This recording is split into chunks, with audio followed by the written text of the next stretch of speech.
Ladies and gentlemen, we are here. As we record this on Tuesday evening, we are just two sleeps away from the NFL draft. And Aidan doesn't sleep, especially after the Sixers blow a 17-point lead in 2 seconds. But 2 days away then. We live for this. We love this. It's draft season. All the talking, all the mocks, all the everything goes out the window. And the teams put their you-know-whats on the wall, put pen to paper, elbows, and they figure out who's there. Aidan, I am pumped. How are you? Besides the Sixers. There's an asterisk on everything I say about my feelings right now. And as we record this, the Phillies are down 7-1, I think, to the Reds. Yeah. Yep. It's a cycle. It's always just the vicious cycle, and we're in different parts in it right now. But for the Eagles, we're in the hope portion, and everybody is in April because on draft night, everybody has the chance to make their team better, to make their team a contender. We are keying in now. This, to me, is the best part, like Christmas Eve almost.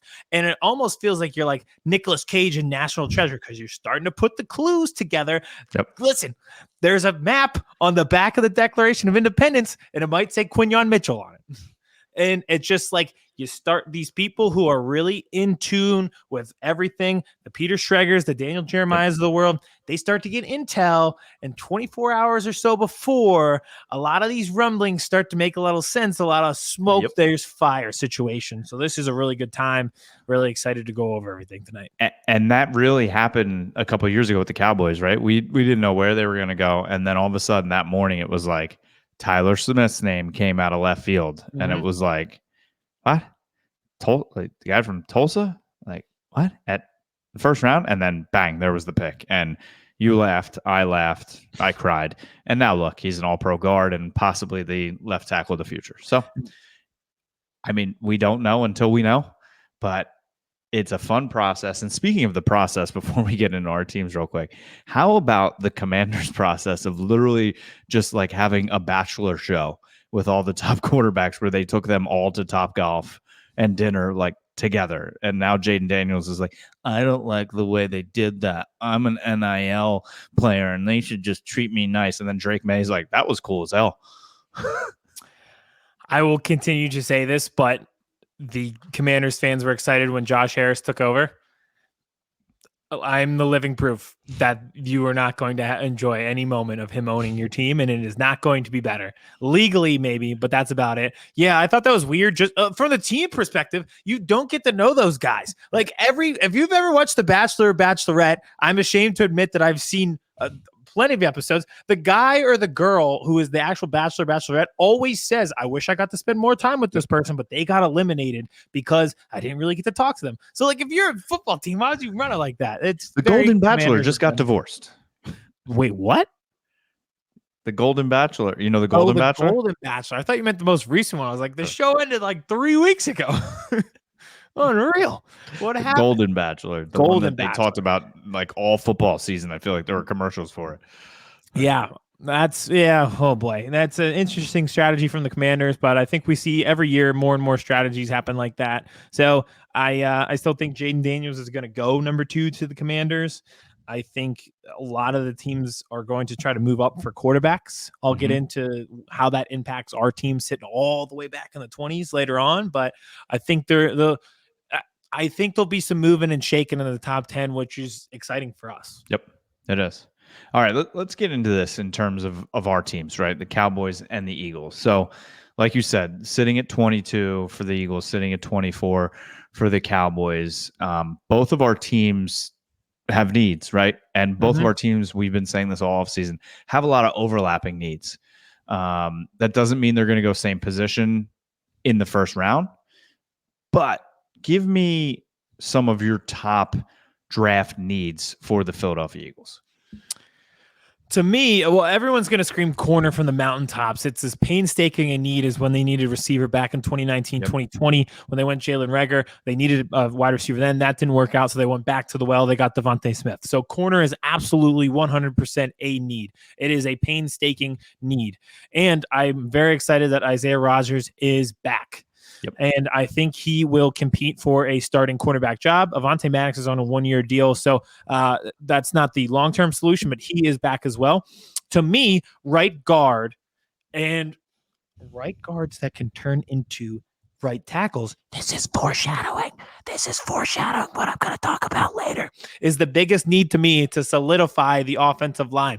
You talk about this all the time with the Cowboys offensive line. You were the first one to call it. You're like, this is not 2016 anymore. One by one, we're losing these guys, and you're seeing it. And it's impacting the run game and everything like that. Okay, so Jason Kelce retires. Lane Johnson is 34. Now you have that right guard position open. Let's solidify this line. You've invested on the other side. There's an extension in place for Dickerson. There's an extension in place for Mulata. Solidify it. I want 5 for 5. I want an all-star team up front.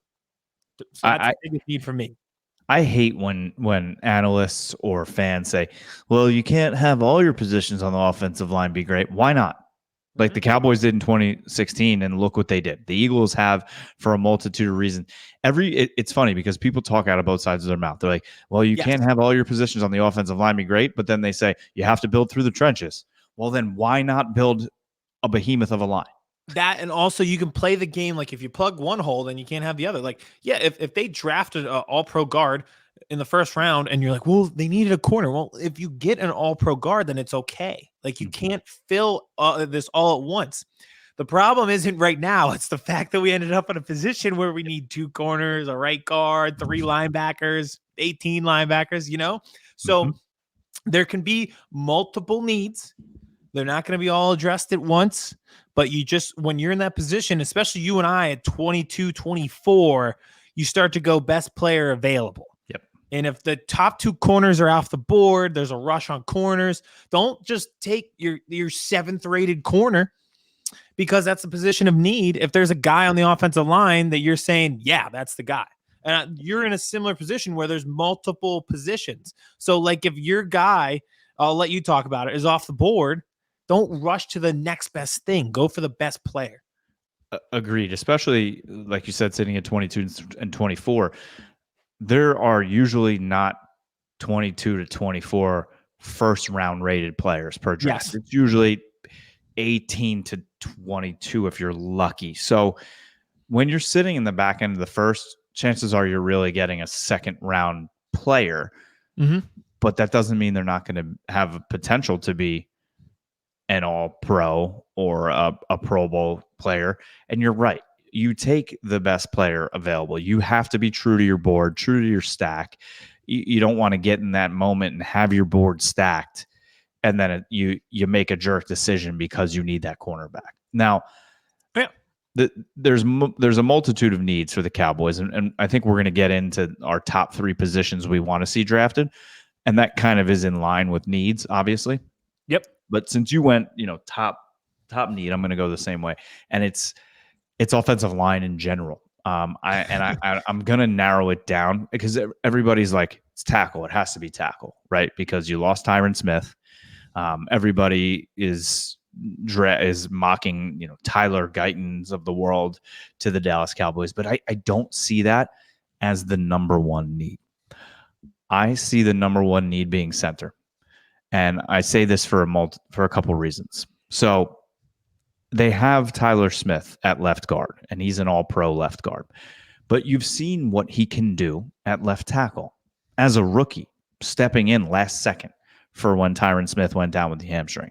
And he played admirably. He played better than admirably as a rookie at left tackle.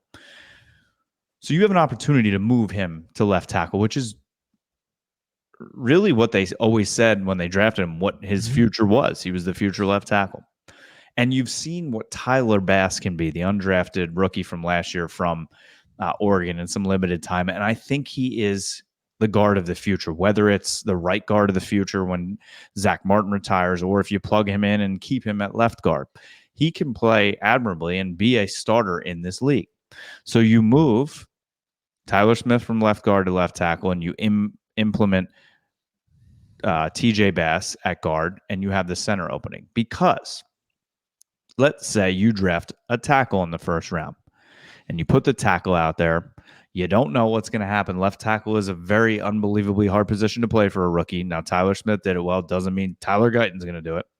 you draft a tackle and you put him out there. You keep Tyler Smith at left guard, and now you're going to play Hoffman at center probably. And I think that's the scarier and uglier of the two scenarios. I would rather get the number 1 or number 2 ranked center in this draft than the number 6, 7, or 8th tackle in the draft. And Aidan, I know you know this, but a lot of people that are not as into it as us don't realize this. Most of these tackles that you or I would have a chance to draft all played right tackle in college. Yep. Mims had no starts at left tackle. Guyton has 1 start at left tackle. That's a massive projection from right to left. Well, one quick thing on Mims too. He not only didn't have many starts at left tackle, he didn't have many starts in general. 8 total. 8. So maybe there's the chance you could just mold. He's like Play-Doh. You can just mold him into whatever you want to be on the line because he hasn't really played anywhere yet. Great. It's not necessarily a knock on him. It's just a fact. I think he's a behemoth, and at 6'8", athletic freak, he'd be awesome. So I mean, that's center is my number 1 ranked position, but I'm also okay with moving back in the draft. Well, we'll talk about that in a little bit. I am too. That's another thing. So 22 and 24, I think we're in very similar positions where Howie Roseman, and they're like, oh yeah, he's picking up the phones, as he should. If you're in the 20s, and I think there'll be some scenarios, and we'll go over them later, but you may be able to trade up a little bit. But if those guys go, start to trade back. We don't have a 3rd round pick anymore due to the Kenny Pickett trade. So, if we recoup that, or you get a 4th or something like that, kind of stockpile in the back there, you do have 2 first round picks as well. So they are in a real good wheeling and dealing situation. And I think some of the guys that you mentioned, if the draft board falls, you could go back to pick 27, pick 28, pick up picks there and still get your guy. So I think we're both in 2 very interesting scenarios where we could go either way depending on how the board is falling in front of us, which is fun. I will say this right now. I think the odds are greater that neither of our teams pick at their picks than both of them picking at their picks. I agree. And just to back that up, I think there's been 3 times that the Eagles, since Howie Roseman has been GM, 3 times that the Eagles stayed in their pick to take the players. It was Reagor, Nelson Aguilar, and Lane Johnson. Those were the 3 where they stayed in their position and took the player. They've traded up recently for Jordan Davis. They've traded up recently for Devontae Smith. It's just they traded up last year technically for Jalen Carter by 1 pick. So it does happen. And but they've also moved back as well. So There's different scenarios on the board, and just you got to be flexible on draft night and let other teams get desperate. Don't be the desperate one. And I think, but to be fair, both of our teams have done that well. That's how you ended up with Micah Parsons. You traded back. We were desperate for Devontae Smith and a receiver. You move back, you pick up a pick, and you get Micah Parsons out of it. That's how you play the draft board. It's draft chess. And speaking of that exact trade scenario, today at the press conference with the Joneses up there, who were getting absolutely pummeled by the Dallas media. Thank you to the Dallas media for trying to hold them as accountable as possible for this all-in crap. And Jerry played right into it saying, we're all in on our young guys. We're all in on this draft, whatever. But he was asked about this scenario. Is he open to trading back? And he said he is open to it, except you don't trade away from a great player. You don't trade away from a Micah Parsons. Jerry, you literally traded back for Micah Parsons with your biggest rival. To help us move up to get Devontae Smith. I don't know how the Cowboys have drafted relatively well recently. I don't know what the fan base's belief system in this front office is right now. There is none. There's no belief. There's no belief. I don't blame you. I'll let you go on the other positions that you want to see drafted because I can be very quick. I touched on 2. There's 3 major ones right now. It's corner. Yep. It's the right guard. Mm-hmm. And the last one I'll touch on quick is linebacker. 50 and 53 are where you're probably going to see that come in. But, the guys that they like, Edgerrin Cooper, everybody loves Edgerrin Cooper. Well, guess what? If everybody loves Edgerrin Cooper, he might not be on the board at 50. It's like probably not. Everybody loves Christian McCaffrey in fantasy football. you don't have pick 2. It's not happening. You know, like you have him on your big board just because everybody else is paying attention to him too. I'm more in on Junior Colson. And if he's there at 50-53, I'm all in on choosing a linebacker. Everyone got on me in the mock draft for not choosing a linebacker, but I was like, that's how the board fell. Junior Colson, I absolutely love. If I could have one linebacker, it is him. He tackles everything. He's very instinctual, and I just think he's very. And again, give me the winners. I want the kids who are at Michigan tackling everybody on Washington in the championship game, who are tackling Alabama players. That's another thing. So Colson would be my guy. Those are the 3 needs for me. Right guard, which will probably be a tackle, linebacker, and corner. How about, speaking of this linebacker class, the absolute cliff dive that our guy Jeremiah Trotter Jr. has? I mean, he was a bona fide end of the first, early second pick. We didn't know if either of our teams would have a chance at him at 50, 53, or 57. And now, I mean, we may have a chance at him in the 5th or 6th round. I don't. Did he not test well? I don't quite understand this fall. It just see the more and more scouts that watch his tape just don't like it. I mean, I am now seeing your guy, is it McGee, from Jordan Temple, McGee, being mocked higher than him. Come on, baby. I'll take either one. There were some knocks on him, though. To the Cowboys. Yeah, come on. I'll take it. As long as we get our Temple guys in the league, beggars can't be choosers. It's just the only, I do like him a lot, and I think he would be a fit. The only thing that scares me is we played an entire season with basically safeties at linebacker, and he's a former wide receiver converted, kind of not the biggest guy in the world, but he can run, he can tackle, and he's a tough SOB. So I wouldn't be upset about him in the later rounds if they don't happen to get a linebacker early. And that leads me right into the 3 positions, right? We talked about center, kind of tackles in there too, but the other 2 on top of this, I think, are obvious. And I think it's the 3 positions that you're going to see drafted in the first 3 rounds. I just don't know in the exact position, but it's that center / maybe tackle, linebacker, and running back. The linebacker room was basically a mess last year. You're playing Marquise Bell there. Leighton Vander Esch has moved on. You're going to have Demarion Overshown coming back off the ACL, who looked extremely promising. They did invest. I'll laugh that. Invest in Kendricks. They're only basically outside free agent signing besides Royce Freeman. He's an aging veteran. He's not going to be there for long. And then they have Damone Clark, spinal fusion guy. So I think there is a chance, and I think that guy might be Peyton Wilson, the linebacker from NC State, who they like. He is a behemoth. He is he's the closest thing I've heard to Luke Kuechly since Luke Kuechly came out of the draft. However, Aidan, do you know that he has had double-digit surgeries before his sophomore year of college? I didn't know it was that bad. 10 surgeries through high school and his first 2 years in college. And tore his left knee up, tore his right knee up, shoulder surgery, then another shoulder. There are red flags. Now, he has stayed healthy the last 2 seasons at NC State, and he's been an unbelievably impactful player. But those are the reasons, those red flag reasons, that he may be there in the second round for the Cowboys. And one, we know the Cowboys have no problem taking injured or wrappers in the second round, and they have no problem taking injured linebackers, right? They did it with Sean Lee. They did it with Leighton Vander Esch. They did it with Bruce Carter. They did it with Damone Clark. Come on down, Peyton Wilson. He is a tackling machine. He's an old school linebacker. If you've seen him, and he's also old. He's 24. I was going to say he is 24. It's such a weird draft.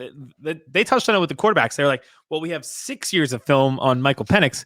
We have 3 on JJ McCarthy. Penix is 24 and JJ McCarthy is 21. They're like, I don't really know. But yeah, he's a 24-year-old. The COVID, the transfer window and everything, it feels like the kids are in college forever now. He is really old school, though, like traditional linebacker. If you've seen him, some of the tape he has the neck tape on, like the neck plate. I think it's as old school as you get linebacker. Go out there, 12 tackles, bloody nose, like everything. Keith Brooking. Yeah. He needs a gap in his teeth or something. Mm-hmm.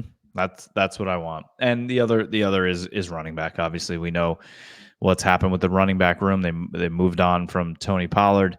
They re-signed Rico Dowdle. They have Deuce Vaughn, and then they signed Royce Freeman. There's been the rumblings of Zeke coming back. God no. Even though the trash can videos are back on Twitter, if you have not missed it, they're back, baby. But they're going to draft a running back, and I think whether it's in the second round with a guy like Brooks or Trey Benson, or if it's in the third round with a guy like Blake Corum, I think whichever guy it is, they step in as RB1 immediately. They might have to. There's no other option. Yep. But hey, if they're productive and you get them with a mid-round pick and running back, that's totally fine. The Texas kid, I think, is probably going to be the number one running back off the board, even with the torn ACL thing. And I think the biggest knock on him, aside from that, was vision. But that's because he just didn't get to play that much. And you have this weird skew where you have 6 years of film on some guys, and then him like 2, and then the other year he tore his ACL before he came out. That's just kind of how it goes. So I do think that makes sense, and it might be a home run if the Cowboys get him. Yep, agreed. So those are my top 3. Now, Aiden, I ask you, we've talked about draft needs, we've talked about positions for both of our teams. Give me the player realistically that you want the Eagles to walk away with after Thursday night in the first round. Who's your top guy? For a long time, it's been Troy Fautanu, and I do think it's still him. I don't think he's going to be there. If the Seahawks let him pass at 16, I'll be very confused. I've heard that the Steelers view him as a center, which is crazy because we were talking about him being guard tackle. So that would be my personal choice. I just love that he is a mauler. I just think that he is a mauler in the run game. He played tackle. He'll play guard. Then you can kick him out to tackle. I think it's just like I just love that idea of him. And I guess there's like a little bit of problem with his knee, so maybe he does fall to 22. That's still been my guy. I'm sticking with it.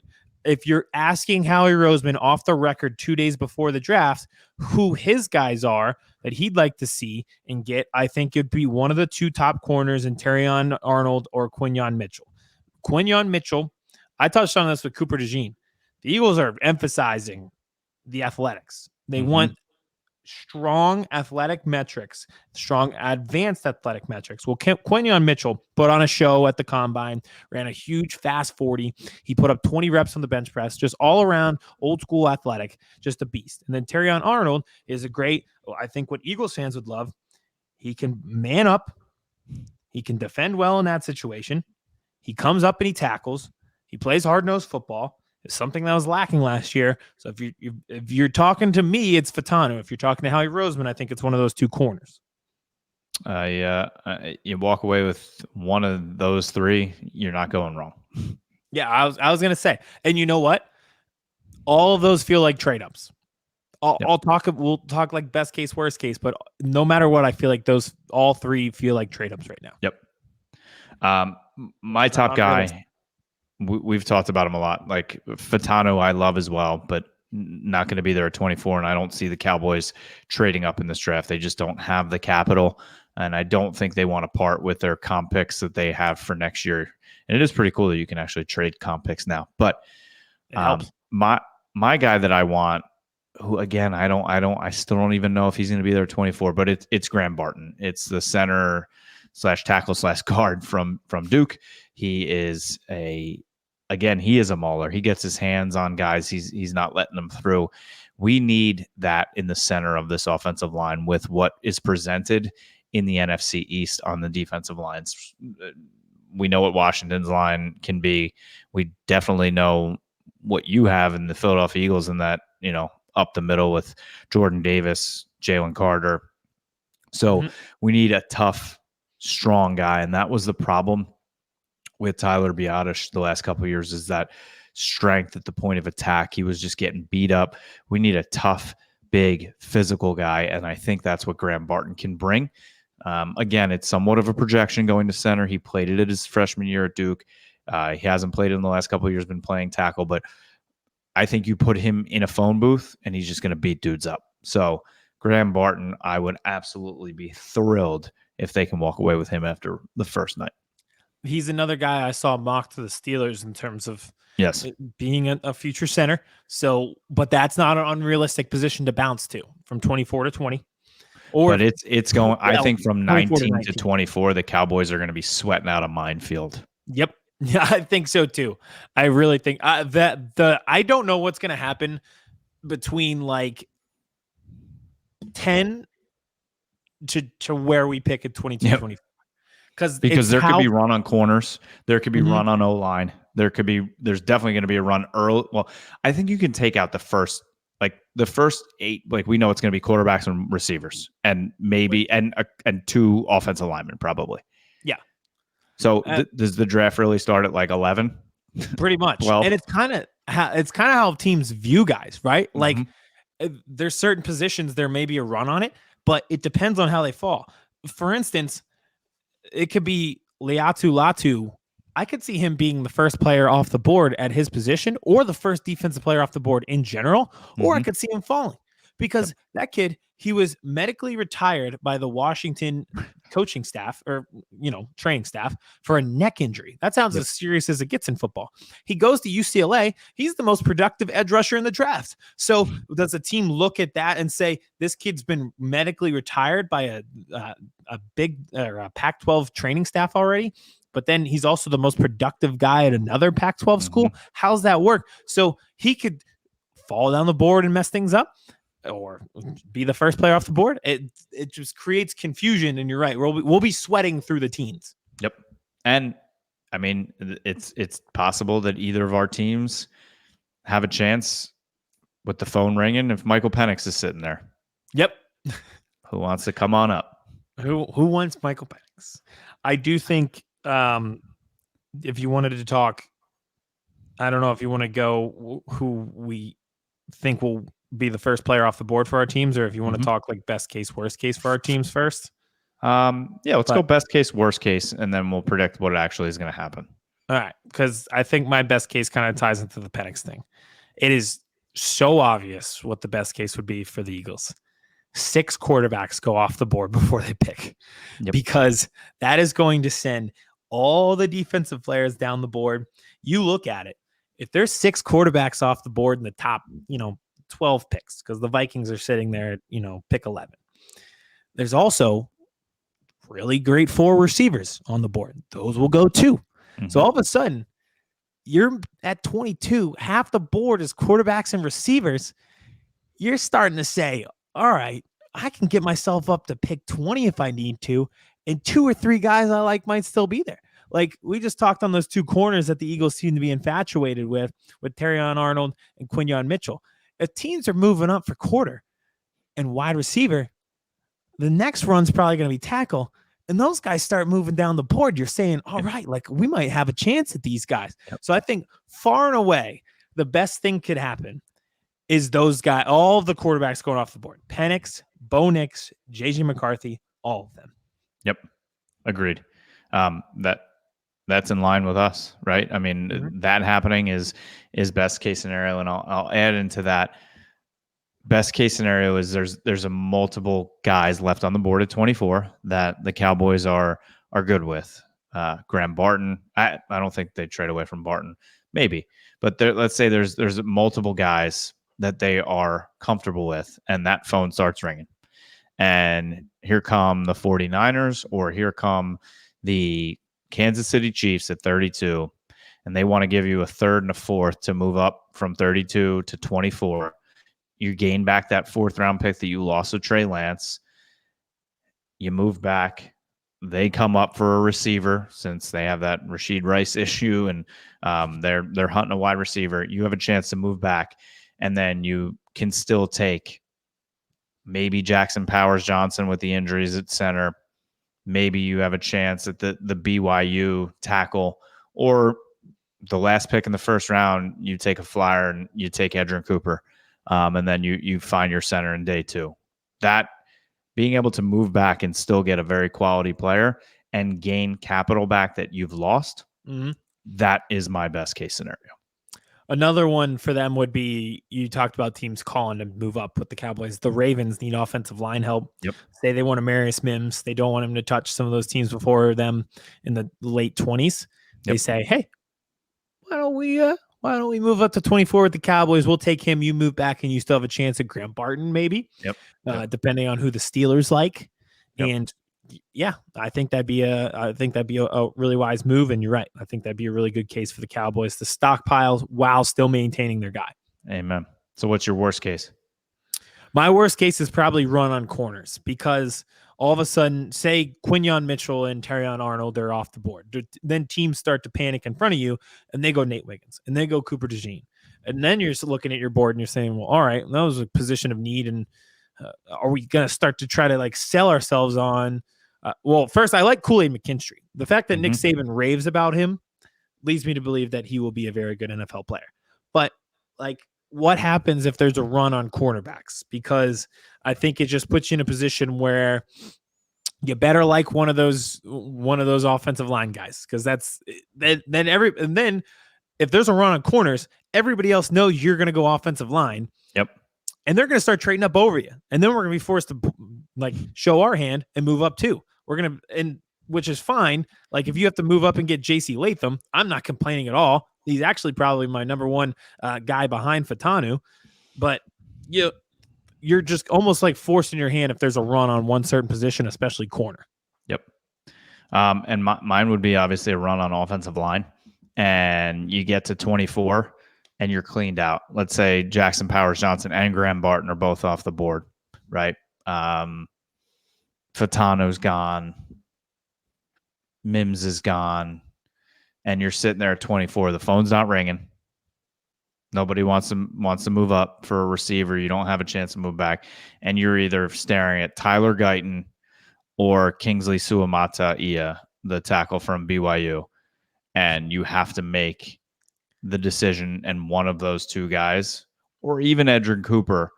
It's just, I think the three of them, it's a little rich for my blood at 24, not being able to move back and gain some capital back. And you have to pick one of those three guys at 24 and you gain nothing back. It's an early pool on all those guys, and it's just because of how the board fell in front of you. So, like you said, you don't want to have to give up later round picks to move up, but the guys that you like might be there.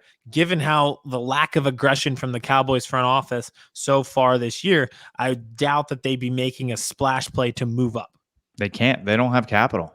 They need all 7 picks. They need more than 7 picks. Hey, you know what will give you draft capital?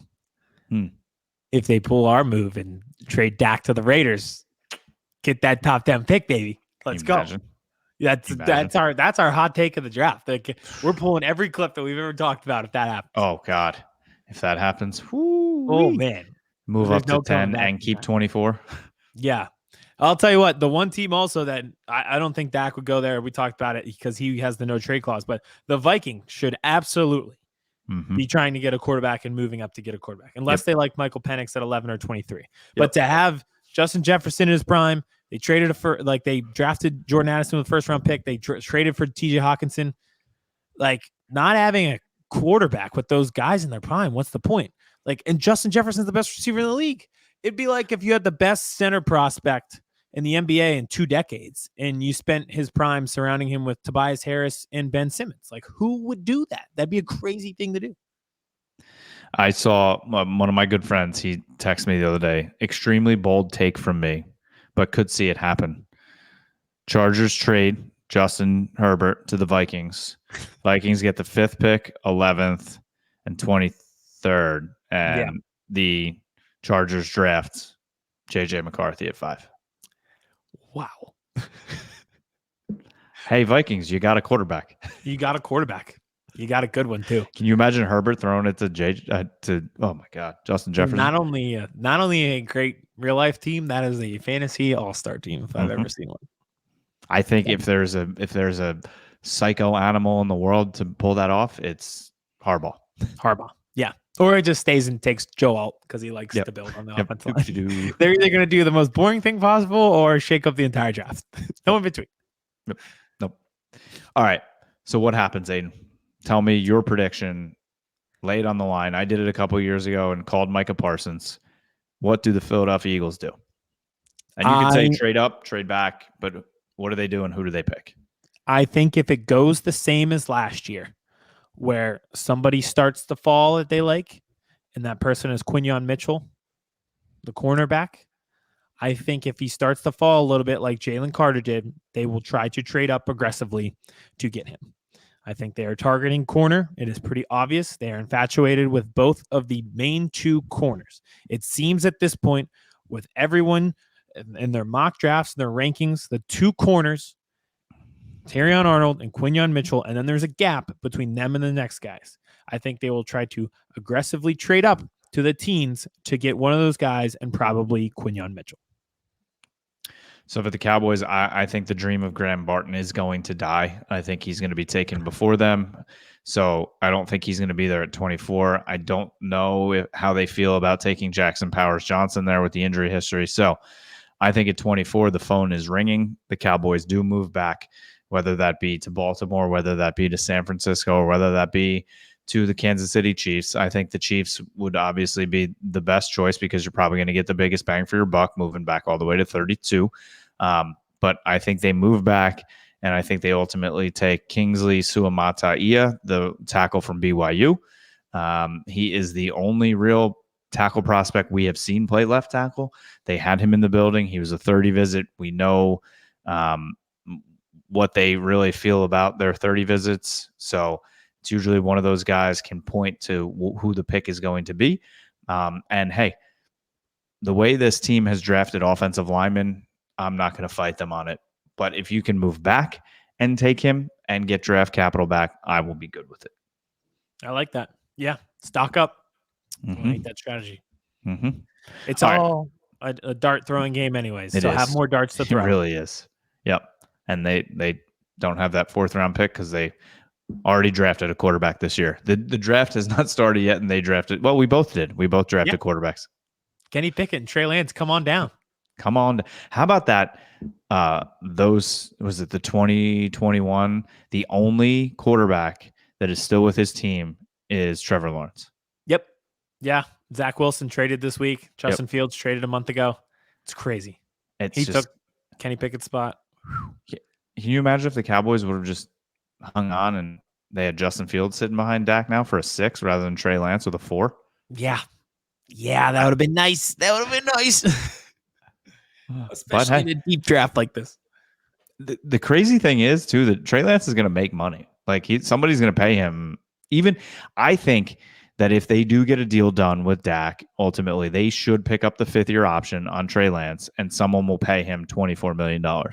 Probably. He had the worst luck of all time. I know. Honestly, kind of feel bad for him.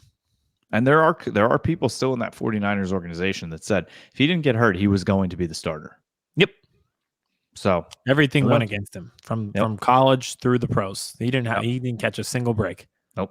All right. Before we get out of here and before we let all of you get in your 2 sleeps or maybe just your 1 sleep left when you're listening to this, we are going to do one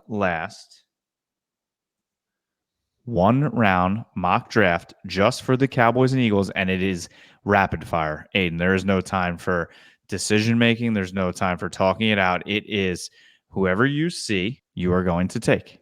I like this a lot. I would employ the NFL to try about this tomorrow, where they just rapid fire choose, and then we don't have to wait like 35 minutes in between picks. I think it's getting a little too long with social media. We know the picks already. Just let's get up on stage. So let's do it this way. I'm excited. I'm nervous. All right. And as you can say, it says fast. So let's enter it. Very fast. Let's make your decision, Aidan. That turned out pretty well. Oh, Terrion Arnold. Ooh, you want to move back one? Boy. Yeah, let's reject all these trades. Let's do it. Okay. Reject. Wait. Here you go. Terrion Arnold went. Nate Wiggins went.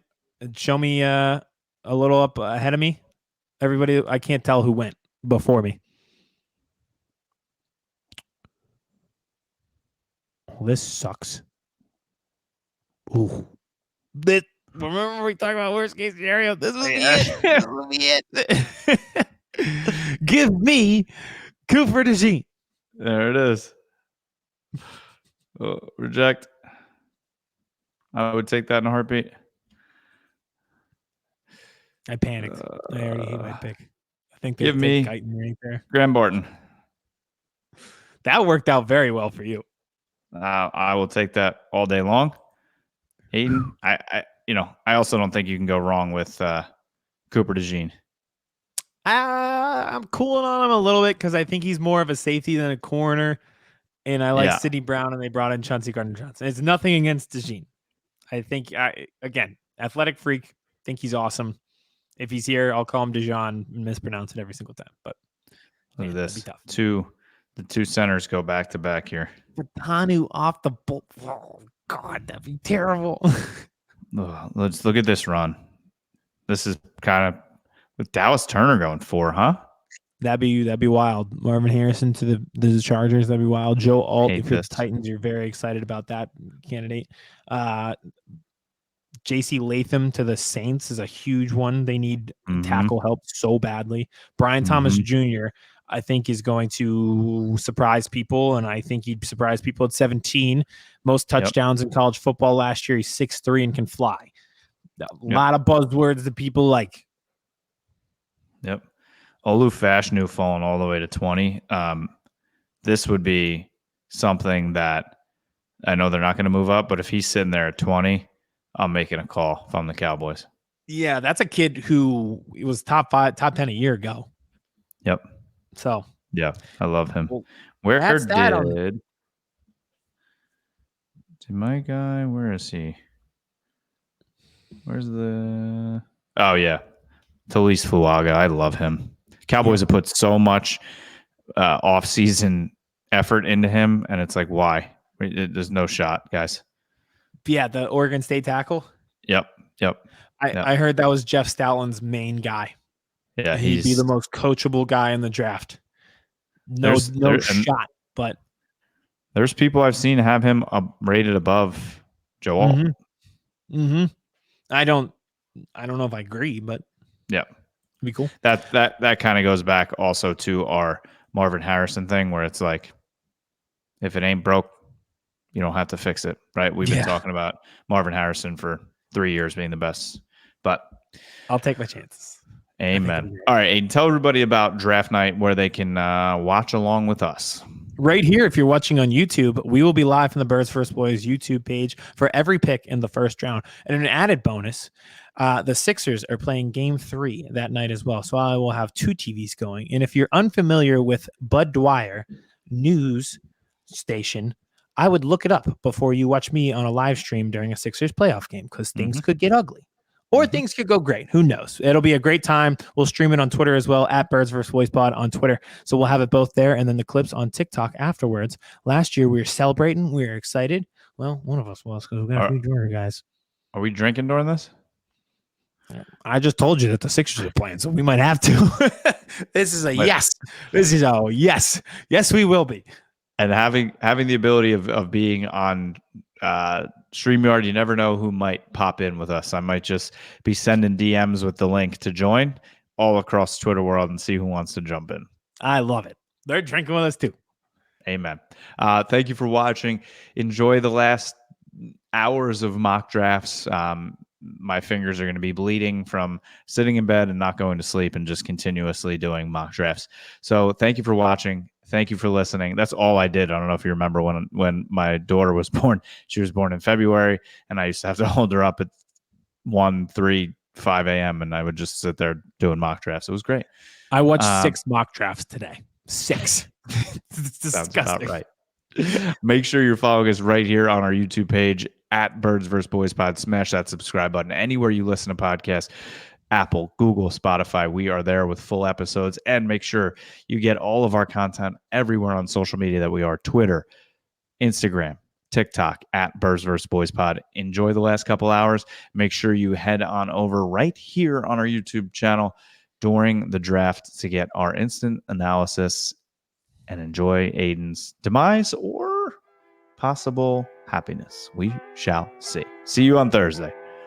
Chris Hansen here, and I'm going to need you all to take a seat right over there and check out Birds vs. Boys. I think you're completely right here, and I hate it. Yep. Hey, idiots. Stop doing dumb things. I got 2 phones. Upset alert. Upset alert. I might go insane. I think you're already there. There's no hope. Hope is gone. If this was an AFC North podcast, we'd be done in 15 minutes. Bob Hope. I'm going to drink bleach. That is the team you promised me you were going to be this year. This is the Consciously Hopeful podcast. I'll be watching.